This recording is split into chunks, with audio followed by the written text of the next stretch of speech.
السلام عليكم.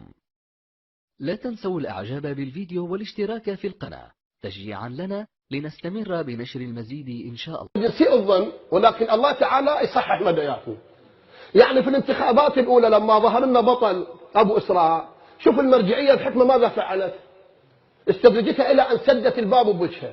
أتباع الشيعة هسه هذا سياسي وانتم مرتبطين بالمرجع الأعلى، المرجع الأعلى سد بابه بوجه من؟ بوجه السياسي وما قبله. أنا قبل أيام على الانترنت ما أدري صحة هذا الخبر، مجموعة من السياسيين يقول جلسنا عند السيد الثاني مجرد ذكر اسم المالكي امتعض، قال هذا فاسد. امتعض مرجع بهالأخلاقية يمتعض من ذكر اسم أمامه. سوى بالعراق أنصاره مؤيديه منطاهم رواتب، قال لك المرجع ناقم خل أرجع الوضع الطبيعي. أقول لك إذا تعارك واختلف مرجع مع سياسي الوضع الطبيعي يا من نكون المرجعية. إذا صرنا ويا السياسيين والله ورانا ضربة من الله تعالى وتانوها، واتمنى تكون غلطان إذا ما خلى هذا الشعب يندم.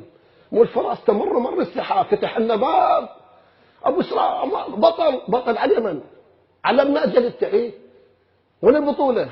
يوميا مسوي له صولة فرسان على اليمن، مسوي صولة فرسان. صولة الفرسان هاي تقتل بها منو؟ تقتل بها داعش. انت ما سويت صولة فرسان على داعش، سويتها على ابن أجل التلك.